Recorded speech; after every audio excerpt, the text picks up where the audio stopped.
Olá pessoal, aqui é Amanda Piontekowski da Orientação do Alto e no vídeo de hoje eu vou trazer um tema bem interessante para vocês. Muitas vezes a gente se pergunta, ou até mesmo posso perguntar para vocês, né, qual área da sua vida é mais importante?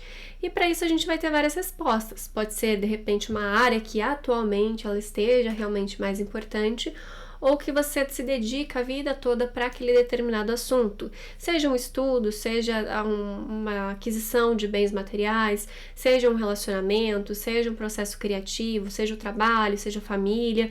Cada um pode ser que dê respostas diferentes e que muitas vezes tem relação com o próprio mapa astrológico, mas nem sempre é assim que acontece. E às vezes a gente não percebe que dá tanta ênfase, tanta importância para uma determinada área, porque aquela área que a gente acha que está dando muita atenção e muita ênfase, ela é às vezes, por vezes, um tanto custosa. Muitas vezes aquela que a gente não considera tanta dedicação assim é a que nosso mapa astrológico indica um certo interesse. E justamente por ter esse interesse, a gente gostaria de dedicar mais tempo naquilo. E não parece que é tanto assim, né? E a gente vai ter duas áreas de ênfase. Uma vai ser em relação a realmente um interesse e a outra é algo que a gente precisa desenvolver e prestar mais atenção, que vai ter relação com os nodos lunares. Então eu vou explicar como é que a gente identifica cada uma e o que quer dizer cada uma também. E lembrando que as áreas da nossa vida, elas são representadas pelas casas astrológicas.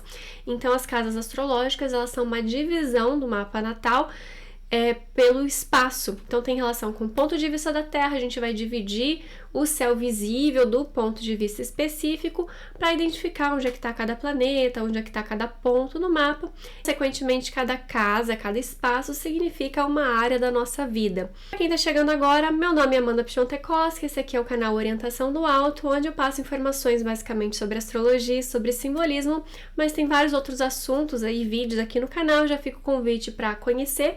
E se tá conhecendo e tá gostando, se inscreve aqui, tem muito conteúdo bom, ativa as notificações e não se esqueça de auxiliar no engajamento do canal, porque dá muita diferença.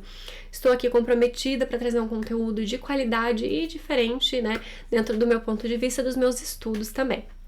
Então, para a gente descobrir qual é a área que a gente mais se interessa e que a gente realmente acaba precisando dedicar um pouco mais de atenção ou ver o mundo dentro daquele ponto de vista e se é saudável ou não saudável, porque a gente vai ter isso também, você precisa identificar não só seu Sol e sua Lua, mas também o seu ascendente, o regente desse seu ascendente. Então, para identificar o regente do ascendente, você tem que saber qual é o planeta que tem domicílio no signo do seu ascendente. Então, por exemplo, se o seu ascendente é Áries ou Escorpião, o regente do seu ascendente é o Marte. Então, você precisa olhar para qual casa está o Marte no seu mapa natal. Se o seu ascendente é Touro ou Libra, você precisa olhar para Vênus. Qual casa que Vênus está posicionada no seu mapa astrológico? Se o seu ascendente é Gêmeos ou Virgem, o Mercúrio vai ser o regente do seu ascendente. Então, veja em qual casa o Mercúrio está no seu mapa natal. Se o regente do seu ascendente é a Lua, é porque o seu ascendente é Câncer. Se o seu ascendente é Leão, o regente é o Sol. Então, nesses casos desses dois luminares, eles são duplos. Então, onde eles estiverem, a força de manifestação vai ser muito maior. Então, se o seu ascendente é Leão e você já tem a importância do Sol, ele vai ter mais importância ainda. Se seu ascendente é Câncer, a Lua já tem importância, a Lua vai ter mais importância ainda. Aí, no caso, se o seu ascendente é Peixes ou Sagitário, você vai olhar para o Júpiter. E se seu ascendente for Capricórnio ou Aquário, o Saturno vai ser o regente de seu ascendente. Sempre lembrando de olhar em qual casa está. Se ele estiver entre uma casa e outra, observe qual é o signo da cúspide dessa casa e a quantos graus de distância. Pode ser que as duas casas sejam importantes ou que com o passar do tempo de uma casa vá um pouco para outra casa, tá? Não tem problema nenhum. De qualquer forma, veja em qual casa está realmente de fato. A menos que seja ali a casa uns 5 graus de distância, e você já pode olhar um pouco da próxima casa, se for o mesmo signo da cúspide, tá? Lembrando que o mapa, por mais que ele seja uma representação estática, ele é uma representação de um movimento. Então, esse movimento, ele é muito importante. Então, Sol, Lua e o regente do ascendente são fundamentais para descobrir qual é a área da sua vida que você enxerga o mundo através dela. As mais tranquilas, digamos assim, seria a casa 3, a casa 5, a casa 9, até mesmo às vezes a casa 10, a casa 11, né? São casas que a gente fala que são benéficas, que são tranquilas, em que esse ponto de vista ele pode assumir uma manifestação mais suave, mais flexível em relação ao mundo. Uma complicaçãozinha seria o regente do ascendente estar no ascendente, ou o Sol, a Lua estar no ascendente, que não é exatamente um egoísmo, mas acaba tendo um autocentramento um pouquinho acima da média, que por vezes pode ser que seja saudável, mas às vezes impede de enxergar as coisas dentro de uma totalidade, com flexibilidade, e acaba que também tem uma certa dificuldade de se auto-perceber. Por mais contraditório que pareça, pode reparar, assim, né, quem estuda astrologia e já atende em alguns estudos de caso, a gente vai reparar uma certa dificuldade de auto-percepção. A não ser que esse regente desse ascendente, esse Sol e essa Lua estejam muito bem aspectados. Aí pode ser que a pessoa tenha um pouco mais de consciência, mas se não tiver fazendo muitos aspectos e só tiver ali no regente do ascendente, acaba tendo uma certa dificuldade de percepção. Uma das casas que eu acho mais difícil para se ter Sol, Lua e regente do ascendente, por incrível que pareça, é a casa 7. Mais difícil que a 8 e mais difícil que a 12. É estranho e contraditório, muitos astrólogos não vão concordar comigo, mas eu acho muito difícil quem tem esse posicionamento, porque a pessoa ela perde o senso de identidade. O senso de identidade, gente, ele é muito importante para desenvolver a personalidade, para se conhecer melhor, para o desenvolvimento de virtudes, para se compreender. E quando esse senso de identidade ele está depositado no outro, que seria representado pela 7ª casa, a pessoa ela não consegue se perceber também. Ela só se percebe através do olhar do outro. E dependendo desse outro, não vai ter um olhar qualificado para si mesma, então ela não consegue se perceber também. Então é bem difícil, eu acho muito complicado sair desse padrão, porque é como se fosse um comportamento compulsivo, uma necessidade muito grande de estar com outra pessoa. E é diferente de estar com coisas, né? Então, um estudo superior, uma religião, um trabalho, uma função, um tipo de estudo específico, um tipo de assunto específico é mais contornável e controlável do que a compulsão por uma outra pessoa, por uma outra individualidade.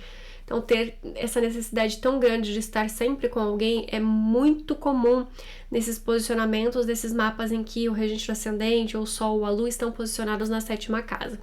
Porque essa temática de relacionamento é muito comum na vida da pessoa, ela é quase que uma em cima da outra. E às vezes não são necessariamente relacionamentos românticos, amorosos. Muitas vezes é uma amizade, alguém tem que ter sempre alguém na vida da pessoa para a pessoa tomar uma decisão baseada no que essa pessoa acha.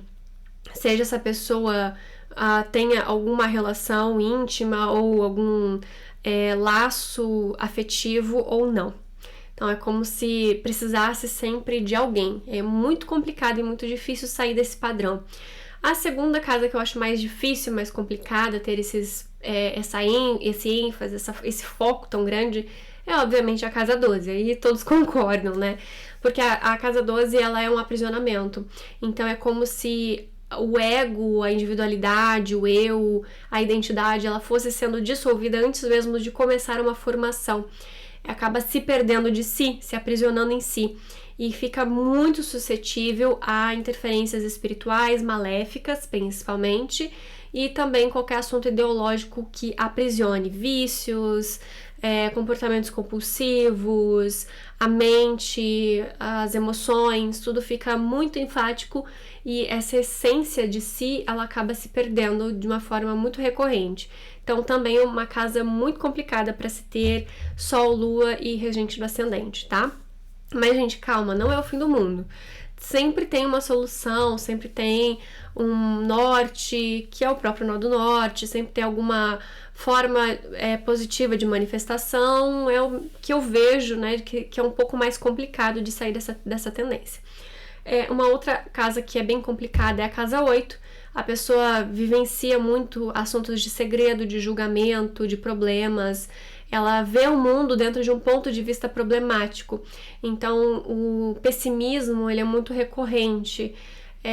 Isso acontece, claro, com alguns outros posicionamentos, mas com a casa 8 em específico, a pessoa ela acaba vendo muito a finitude das coisas, a finitude da vida, a finitude do projeto, a finitude de tudo. Então, tudo perece, tudo termina, tudo acaba.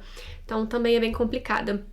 Uma outra casa complicada seria a sexta casa, que além de um pouco de pessimismo, pode ser que a pessoa acabe se submetendo a muitas situações vergonhosas, humilhantes, de se ficar se colocando, se rebaixando o tempo todo. É claro que a pessoa ela tem uma função e ela vai se dedicar muito a perceber qual que é a essência, o que é importante, o que é necessário, o que precisa ser feito, o que precisa ser resolvido, o que é essencial, qual que é a função de cada coisa, mas ao mesmo tempo pode ser que ela acabe se perdendo nisso e também esquecendo sua própria individualidade. Aí as outras casas tendem a ser um pouco mais tranquilas, né? Uma das que são também beiram uma obsessão seria a casa 2 e a casa 10, que seria uma necessidade muito grande na casa 2, tanto de estabilidade material. Então, dependendo de como a pessoa se sente, ela vai aceitar ou não aceitar o recebimento de salário, como também o tudo parece servir ou não servir, incomodar ou não incomodar, se ficou bom, se não ficou. Então é um apego da matéria e nos recursos materiais muito grande na casa 2, e na casa 10 é do ponto de vista coletivo. Então, como a sociedade me enxerga, como o mundo me enxerga, como eu estou fazendo o meu trabalho. Então há uma insatisfação e uma cobrança muito grande por uma performance. Na casa 9, a gente pode ser que tenha um extremismo religioso ou ideológico, então também precisa ter muito cuidado com isso. Ascendente, regente do ascendente, sol, lua, ascendente não, né? O regente do ascendente, sol e lua. Mas abre muito espaço também para uma pesquisa, busca saber a verdade, saber o outro ponto de vista, ter uma religião estruturada, procurar respostas, querer saber a verdade, o difícil é quando a pessoa realmente entra numa prisão ideológica. Aí também pode ser um problema. Na casa 11 precisa só ter cuidado com grupos, coletivos, ideologias, né? A pessoa acaba se tornando refém disso tudo, mas ela pode ter um otimismo muito grande. A casa 11 é uma casa de grande otimismo. Na terceira casa, a gente vai ter a casa dos primos, vizinhos, parentes próximos, irmãos, que pode ser que ela tenha uma ênfase disso ou uma necessidade de troca de informações, né? Ela tem que cuidar só com a fofoca, mas ela pode ser que tenha um ponto de vista cotidiano, rotineiro, do espaço, do ambiente. Na casa 4, ela pode ter um foco muito grande com família, com as raízes, a origem, a tradição, né? Então pode ser bom como pode não ser. Pode ser que ela trabalhe em casa e trabalhe em negócios da família. Então, se a família for boa e for bem estruturada, ótimo. Se não for, aí fica bem complicado. Na quinta casa, pode ser que tenha ali uma expressão de si, dessa necessidade de desenvolvimento da personalidade. É uma casa que ela tende a ser positiva. O ruim é quando ela acaba se tornando um vício. Então a pessoa não desenvolve, não cresce, ela acaba ficando muito infantilizada, que ela não tem responsabilidade, ela só quer prazer, só quer coisas gostosas e não assume uma responsabilidade nisso. Não vai desenvolver de uma forma correta a identidade, o senso do eu, o senso de propósito, né? Não vai ter esse desenvolvimento do indivíduo, somente das necessidades de prazeres físicos, do que é divertido, do que é gostoso, quer ficar só na experiência e não na concretude. Então também é complicado. A casa 9, teoricamente, deveria ser uma casa dessa concretização da individualidade dentro de um propósito espiritual, mas como eu falei, às vezes a pessoa fica presa numa ideologia e para isso precisa se ter muito cuidado para que não ocorra, né, essa situação. Enfim, acho que eu falei um pouquinho de cada casa, né? Então, normalmente, quando a gente tem regente do ascendente, Sol, Lua, né, nessas casas, assim, né, nas casas astrológicas, a gente vê o mundo dentro dessa roupagem, desse ponto de vista, e acaba se interessando por esses assuntos, né? Então, dentro de assuntos de casa 2, pode ser tanto bens materiais, pode ser algum colecionismo, gostar de colecionar alguma coisa.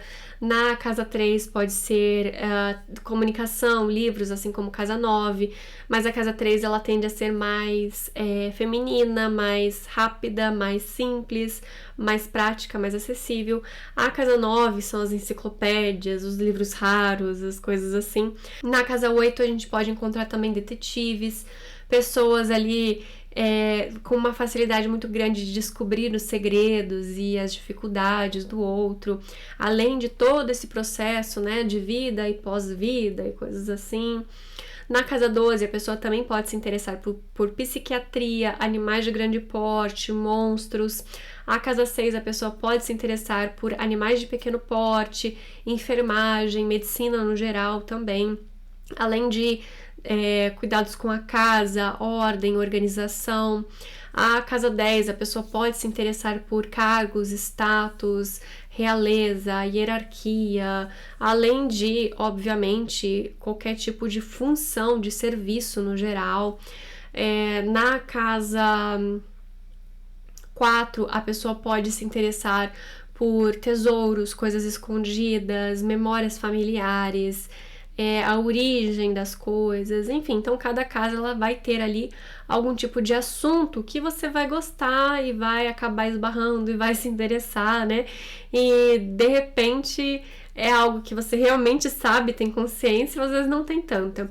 Mas algo interessante para se desenvolver é o nodo norte. Então, observar em qual casa está esse nodo norte e procurar desenvolver os assuntos dessa casa de uma forma adequada. Então, se o seu nodo norte está na casa 1, olhar mais para si, para o seu corpo físico, para a sua saúde é fundamental na sua vida toda. Se colocar, se posicionar, assim como o nodo norte na casa 10, que além da relação profissional, tem a ver com o que você faz para contribuir com a sociedade, como você se posiciona, como você lidera.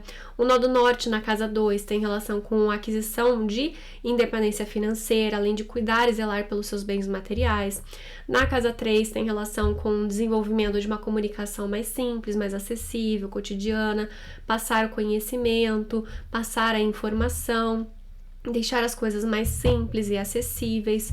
Um nodo norte na casa 4 significa, sim, olhar para as raízes, para a família, para a origem. A casa 10 também pode ter essa relação de famílias e origens, mas uma tem relação com o pai e uma tem relação com a mãe. Aí depende do mapa de cada um para saber qual que é. Na casa 5, a pessoa precisa aprender a se divertir um pouco mais, a ser mais flexível, brincar, criar, ter filhos.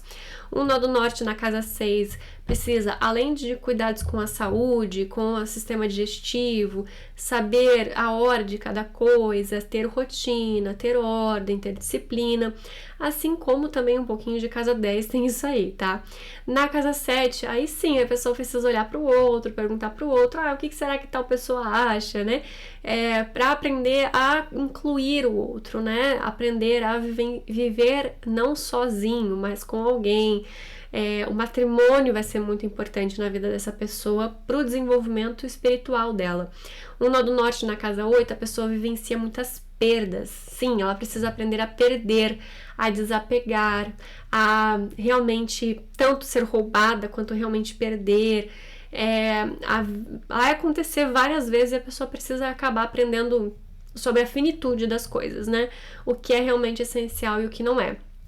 Nodo norte na casa 9, estruturar o conhecimento, aprofundar o conhecimento, ensinar, mas ensinar com maestria, ensinar com humildade, ensinar com dedicação, com algo profundo, com embasamento, né?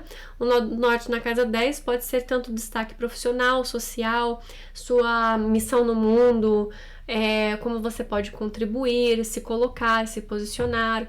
O nodo norte na casa 11, fazer mais trabalhos coletivos e de caridade, desapegar também, prestar atenção nas relações ideológicas, na sociedade, o que é fundamental, o papel social, né, o que você faz para contribuir socialmente. E o nodo norte na casa 12, aí sim, é complicado, é difícil, porque realmente precisa de um grande desapego nesse nó do norte na casa 12 e compreender o que, na verdade, tudo faz parte, né, tanto o ônus, o bônus e todo o processo anterior à sua existência, o processo de gestação, como foi sua gestação, aprender a ficar sozinho, aprender a mergulhar em si, nos teus segredos, no seu inconsciente, sonhar muito é muito importante, enfim. Então o nó do norte ele vai trazer ali uma